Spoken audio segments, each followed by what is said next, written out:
Doctor Senthil பேசுகிறேன். Welcome back to medical assistance 24/7.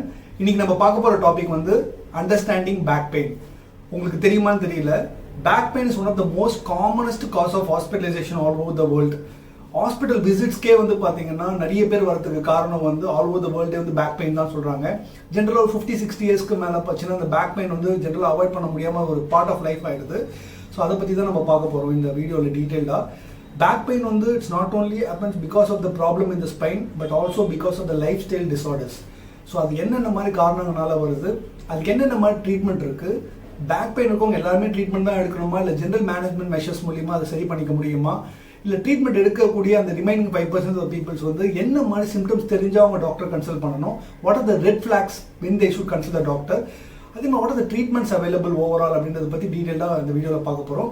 லாஸ்ட்டாக commonly asked questions, ஜென்ரலாக நம்ம மைண்டில் இருக்கவங்க பேக் பெயினில் இருக்கவங்க எப்படி படுக்கணும், என்ன தலைகாணி வச்சுக்கணும், இதை பற்றிலாம் டீட்டெயிலாக பார்க்க போகிறோம். So what the entire video. Finally commonly asked questions, எல்லார் மைண்ட்லையும் இருக்கிற பிரச்சனைகள். பேக் பெயின் இருக்கவங்க வந்து என்ன மாதிரி பெட்டில் படுக்கணும், தலைகாணி வச்சுக்கிட்டோமா வேணாவா, pillow is mandatory or not அப்படின்னு கேட்குறாங்க. இதுக்கு என்ன சொல்கிறாங்க அப்படின்னு பார்த்தீங்கன்னா, you should have a firm bed வந்து சாஃப்டாக இருக்கக்கூடாது. இந்த மெமரி ஃபோம் அப்படின்லாம் வருது இல்லைங்களா, அதெல்லாம் தயவுசெய்து யூஸ் பண்ணாதீங்க. The bed should be firm actually. It should not be shallow or it should not be soft and it should not go inside. நீங்க போய் படுத்த உடனே அது உள்ள போக கூடாது.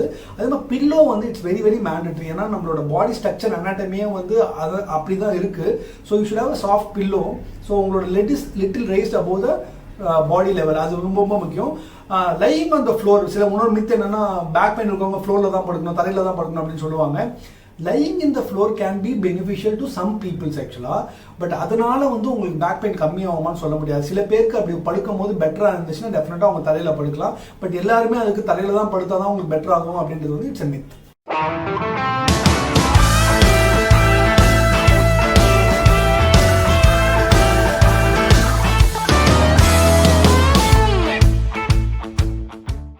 Reasons for back pain அப்படின்னு பார்க்கும்போது the first and most important point வந்து life style, how we live our life actually. நம்ம பார்த்தீங்கன்னா sedentary habits, எக்ஸசைசஸ் கிடையாது, ஒரு 8 to 10 hours உட்காந்துட்டே இருக்கும்.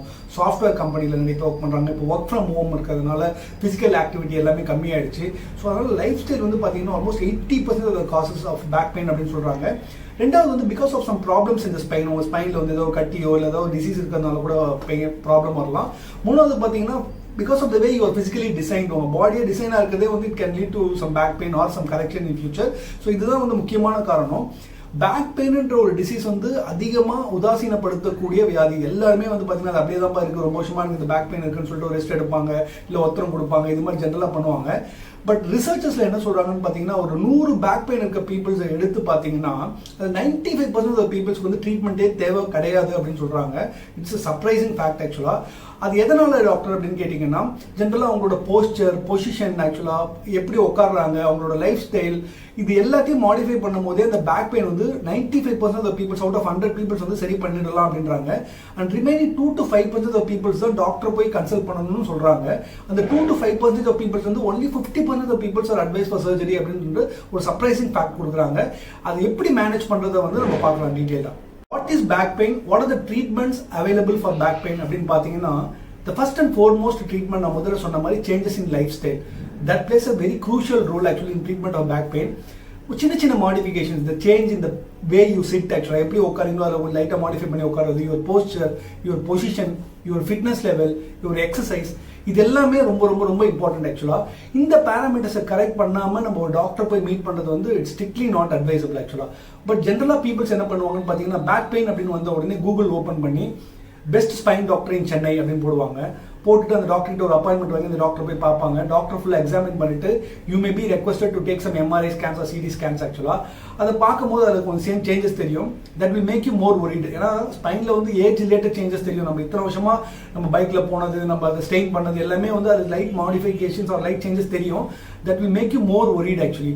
ஸோ பேசிக்காக பார்த்தீங்கன்னா இந்த மேலே இருக்க பேராமீட்டர்ஸ்லாம் சரி பண்ணாமல் நீங்கள் டாக்டர்ஸ் போய் கன்சல்ட் பண்ணுறது ப்ளீஸ் அவாய்ட் ஆக்சுவலாக. First what I would suggest is do some simple exercises ஆக்சுவலாக. மைல்டாக வந்து சில எக்ஸசைஸை ஸ்டார்ட் பண்ணுங்க. ஜென்ரலாக ஒரு மித் இருக்குது, பேக் பெயின் இருக்கவங்க வந்து எக்ஸசைஸ் பண்ணக்கூடாது, ஆக்டிவிட்டி பண்ணக்கூடாது, பைக் ஓட்டக்கூடாது, நீ ரெஸ்ட்டில் தான் இருக்கணும் அப்படின்ட்டு, which is a false belief, which is a myth கம்ப்ளீட்டாக.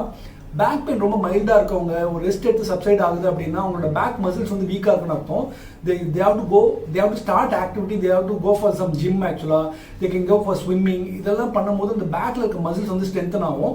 அது வந்து இந்த பேக் பெயினை ஃபர்தராக ப்ராக்ரெசிவாக டெவலப் ஆக போகாமல் அவாய்ட் பண்ணும் actually. Despite doing all the above precautions, நான் முதல்ல சொன்ன மாதிரி எல்லா ப்ரிகாஷன்ஸும் நீங்கள் பண்ணி உங்களோட பேக் பெயின் வந்து கம்மி ஆகலை, ப்ராக்ரெசிவாக டெவலப் ஆகிட்டே போயிட்டு இருக்கு அப்படின்னா then you need to consult the doctor immediately without waiting ஆக்சுவலாக. அது ரொம்ப ரொம்ப முக்கியம். You can give a span of 4 to 5 weeks நீங்கள் டைம் கொடுத்து பார்க்கலாம். பட் அது பண்ணியும் நம்மளுக்கு வலி கம்மியாகல, வலி அதிகமாகிட்டே இருக்குன்னும் போது there are some red flags actually, there are some symptoms and signs actually which will tell you that immediately you have to go and meet the doctor. அதாவது உங்கள் இடுப்புல இருந்து காலுக்கு வலி கீழ் நோக்கி போகும்போது ரொம்ப சிவியரா வலி வரும்போது டெஃபினட்டா that's a first red flag. Second, actually if you have very severe pain shooting down the legs with tingling and numbness sensation, வலியோட சேர்ந்து உங்க மறுத்து போற மாதிரி ஒரு சென்சேஷன் இருக்குதுன்னா டெஃபினட்டா நீங்க வந்து டாக்டர் போய் பார்க்கணும். அதே மாதிரி காலில் வந்து வீக்னஸ் இருக்க மாதிரி ஃபீல் பண்றீங்க, காலில் ஸ்ட்ரென்த்தே இல்லாத மாதிரி ஃபீல் பண்றீங்க, நடக்கும் போது உட்காந்துட்டு இருக்கும் போது பண்றீங்க அப்படின்னா டெஃபினட்டா போய் பார்க்கணும். அதே மாதிரி if you are not able to pass motion or urine, இது ரெண்டு சென்சேஷனும் உங்களுக்கு இல்லை, சரியா பாஸ் பண்ண முடியல, ப்ரெஷர் கொடுக்க முடியல அப்படின்னா டெஃபினட்டா நீங்க போய் டாக்டர் பார்க்கணும். அதே மாதிரி உங்க காலிலையோ உங்க கையிலையோ வந்து if you are not able to function properly or if you are not able to use your limbs properly, then you have to consult the doctor without any delay. What are the treatments available for back pain அப்படின்னு பார்த்தீங்கன்னா lot of treatments are available for back pain, starting from medications actually, medicines கொடுப்பாங்க, oral medicines கொடுப்பாங்க, ayurvedic treatment, acupuncture, homeopathy, Siddha, Ayurveda, வர்மம். So இது மாதிரி நிறைய treatments இருக்கிறதுனால what happens is people get confused. எந்த டாக்டர் போய் பார்க்குறதுன்னு சொல்லிட்டு பீப்புள்ஸ் பயங்கர கன்ஃபியூஸ் ஆகிடுவாங்க. ஜென்ரலாக வந்து நான் ப்ராக்டிஸ் பண்ணிட்டு இருக்கும்போது peoples usually come with big set of files ஆக்சுவலாக. இது வந்து இந்த டாக்டர் கிட்ட கன்சல்ட் பண்ணது, இது வந்து நியூரோ டாக்டர் கிட்ட பண்ணது, இது வந்து ஆயுர்வேதிக் டாக்டர் கிட்ட பண்ணது, இது வந்து ஹோமியோபதி டாக்டர் கிட்ட பண்ணது, ஒரு பெரிய லிஸ்ட் கொடுப்பாங்க. இதில் எங்கே ப்ராப்ளம் வருதுன்னு நான் பார்த்தேன் அப்படின்னா every system of medicine has got a science behind actually. But நீங்க யாரை போய் மீட் பண்றீங்க, are you meeting the right doctor அப்படின்றது தான் it plays a crucial role. For example ஒரு ஹோமியோபதி டாக்டர் கிட்டயோ ஒரு சித்தா டாக்டர் கிட்ட போய் நீங்க இருக்கும்போது ஒரு டிசீஸ்க்கும் ஒரு மெடிசன் வந்து ஒரு ஸ்கோப் இருக்கு, இதுக்கு மேல அந்த மெடிசன்ஸ் ஆக்ட் பண்ணாது. ஃபார் எக்ஸாம்பிள் இப்போ ஒரு சர்ஜிக்கல் கேஸ் இருக்கு, ஒரு ஹோமியோபதி டாக்டர் கிட்ட வரும்போது அது வந்து ப்ரொலாப்ஸ் நிறைய இருக்கு, டிஸ்க் வந்து நல்ல கம்மி தான் இருக்கும் போது he will refer you to an allopathic doctor telling that இதுல வந்து ஹோமியோபதியில ஸ்கோப் இல்ல, சித்தால ஸ்கோப் இல்ல அப்படின்னு சொல்லிடுவாங்க. எங்க ப்ராப்ளம் ஆகுதுன்னு பாத்தீங்கன்னா இதனால ட்ரீட் பண்ண முடியும்னு சொல்லிட்டு ட்ரீட் பண்ண முடியாத வியாதிகள்லாம் எடுத்து சில டாக்டர்ஸ் ட்ரீட் பண்றதுனால தான் அந்த பேக் பெயின் வந்து இட் கெட்ஸ் காம்ப்ளிகேட்டட் ஆக்சுவலா. ஸோ அதனால வந்து there is a clear line actually, every system of medicine has got a clear line. இதுக்கு மேல என்னால இந்த டிசீஸை ட்ரீட் பண்ண முடியாது, இந்த ஸ்டேஜில் தான் என்னால் ட்ரீட் பண்ண முடியும் அப்படின்னு கிளியர் ப்ரோட்டோகால்ஸ் இருக்கு. ஸோ எந்த டாக்டர் போய் மீட் பண்றீங்கன்றது matters actually. So please meet the right doctor and don't get confused actually, so that will make your problem worse. X-rays, MRI, CT scan is prescribed only for people where we feel there is a problem in the spine which can be solved. அது மாதிரி இருக்கவங்களுக்கு மட்டும்தான் இந்த இன்வெஸ்டிகேஷன்ஸ்லாம் சொல்லணும். ஏன்னா இது ஒரு photograph எடுக்கிற மாதிரி பேக் பெயினில் வரவங்க எல்லாருக்குமே வந்து you take the MRI, you take the CT scan அப்படின்னு சொல்றது வந்து இட்ஸ் ஸ்ட்ரிக்ட்லி வந்து I am not for it actually. Basically பார்த்தீங்கன்னா I personally feel that these scans are overused actually, unnecessarily prescribed for not recommended peoples actually. அது வந்து நல்லா புரிஞ்சுக்கணும். நீங்க எக்ஸ்ரேஸ் ஒரு இது you are getting exposed to the rays, அது வந்து முடிஞ்ச வரைக்கும் அவாய்ட் பண்ணிக்கலாம். பட் நான் சொன்ன மாதிரி இந்த மாதிரி ரெட் ஃபிளாக்ஸ் இருக்கு, if you feel that no there are some symptoms which is bothering you அப்படின்னும் போது ஒரு ப்ராப்பர் ஸ்பைன் டாக்டர் பார்த்து if you advises to take MRI CT scan then please proceed ஆக்சுவலா. But correcting the above parameters, இந்த lifestyle, உங்களோட sitting posture இதெல்லாம் சரி பண்ணிட்டும் உங்களுக்கு பேக் பெயின் இருந்தால் மட்டும்தான் நீங்க இன்வெஸ்டிகேஷன்ஸ்க்கு போகணும். நீங்க ஃபைனலி காமன்லி ஆஸ்க்டு கொஸ்டின்ஸ், எல்லார் மைண்ட்லயும் இருக்கிற பிரச்சனைகள், பேக் பெயின் இருக்கவங்க வந்து என்ன மாதிரி பெட்ல படுக்கணும், தலைகாணி வச்சுக்கிட்டோமா வேணாவா, pillow is mandatory or not அப்படின்னு கேட்குறாங்க. இதுக்கு என்ன சொல்றாங்க அப்படின்னு பாத்தீங்கன்னா you should have a firm bed வந்து சாஃப்டா இருக்கக்கூடாது. இந்த மெமரி ஃபோம் அப்படின்லாம் வருது இல்லைங்களா, அதெல்லாம் தயவு செய்து யூஸ் பண்ணாதீங்க. The bed should be firm actually, it should not be shallow or it should not be soft and it should not go inside. நீங்க போய் படுத்த உடனே அது உள்ள போக கூடாது. அதே மாதிரி பில்லோ வந்து இட்ஸ் வெரி வெரி மேண்டேட்டரி. ஏன்னா நம்மளோட பாடி ஸ்ட்ரக்சர் அனாட்டமியே வந்து அது அப்படிதான் இருக்கு. So you should have a soft pillow. So உங்களோட head is little raised above the body level, அது ரொம்ப ரொம்ப முக்கியம். லையிங் ஆன் த ஃப்ளோர், சில இன்னொரு மித்து என்னன்னா பேக் பெயின் இருக்கவங்க ஃப்ளோர்ல தான் படுக்கணும், தரையில தான் படுக்கணும் அப்படின்னு சொல்லுவாங்க. Lying in the floor can be beneficial to some peoples ஆக்சுவலா. பட் அதனால வந்து உங்களுக்கு பேக் பெயின் கம்மியாகுமான்னு சொல்ல முடியாது. சில பேருக்கு அப்படி படுக்கும் போது பெட்டரா இருந்துச்சுன்னா டெஃபினட்டா அவங்க தலையில படுக்கலாம். பட் எல்லாருமே அதுக்கு தலையில தான் படுத்தாதான் உங்களுக்கு பெட்டர் ஆகும் அப்படின்றது வந்து இட்ஸ் எ மித். செகண்ட் வந்து பாத்தீங்கன்னா சிட்டிங் ஆக்சுவலா, ஏன்னா that plays a big major role in our day to day life ஆக்சுவலா. So we need to concentrate on how we sit ஆக்சுவலா. ஜென்ரலா உட்காரும் போது இந்த பேக் வந்து கொஞ்சம் எரெக்டா இருக்கிறது வந்து எரெக்டா உட்காரது வந்து ரொம்ப ரொம்ப நல்லது. Because we sit for long hours ஆக்சுவலா. இப்போ ஆவரேஜ் IT பர்சன் வந்து it set that is almost sitting for almost 8 to 10 hours a day. So this is not good for your back. Sitting for prolonged time is not good for your back actually. So ரொம்ப நேரம் உட்கார்ந்து வேலை செஞ்சிருக்கும் போது you have to take frequent intervals, go for a walk, go for some activity. உள்ள போயிட்டு கொஞ்சம் நடந்துட்டு வரது, 2 floor ஏறி போயிட்டு வரது, லிஃப்ட் யூஸ் பண்ணாம இருக்கிறதெல்லாம் வந்து பெட்டரா இருக்கும். Medications for back pain அப்படின்னு பாத்தீங்கன்னா ஜென்ரலா போய் நீங்க டாக்டர் பார்க்கும்போது you will prescribe some pain killers actually. You have to understand that painkiller is not a cure for your back pain. It will temporarily reduce your pain. அதனால புரிஞ்சுக்கணும். சில பேர் என்ன பண்ணுவாங்கன்னா வயசானவங்க வீட்டில் இருக்கவங்க என்ன பண்ணுவாங்கன்னா எனக்கு வந்து இந்த டோலோ 650 வாங்கி வந்திருப்பா இல்லை காம்பிஃபிளம் வாங்கி வந்திருப்பான்னு சொல்லிட்டு ஸ்டாக் பண்ணி வைப்பாங்க. வாரத்தில் பார்த்தீங்கன்னா ஒரு 4 days வந்து மண்டே வெனஸ்டே ஒரு நாள் ஒரு நாள் வந்து இந்த பெயின் கில்லர்ஸ் எடுப்பாங்க, which is not at all advisable. You have to understand this is painkiller which will give you relief and it's not a cure for your back pain. Important point வந்து exercise R rest. Doctor எனக்கு back pain இருக்கு, நான் exercise பண்ணணுமா ரெஸ்ட்ல இருக்கணுமா அப்படின்ட்டு.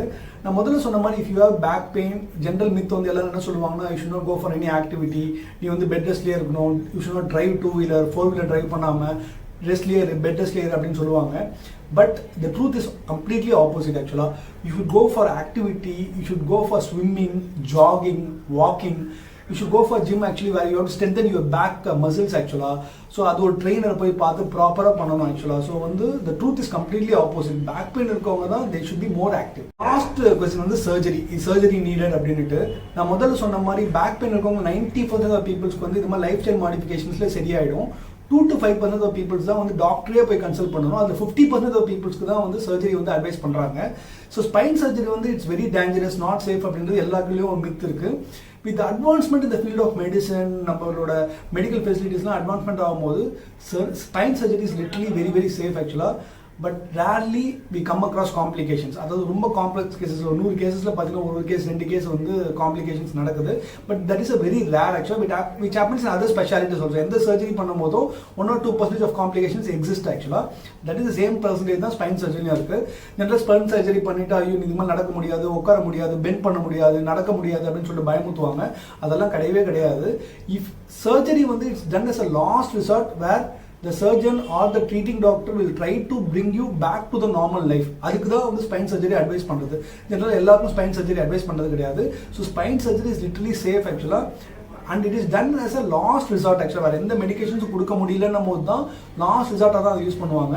But for some peoples because of the wear and tear when they go actually surgery is given as a first resort. So அதனால் பயப்பட வேண்டியது கிடையாது ஆக்சுவலாக. ஸோ பேக் பெயின் உதாசீனப்படுத்தாதீங்க, லைஃப் ஸ்டைல் மாடிஃபிகேஷன்ஸ் பண்ணுங்கள்.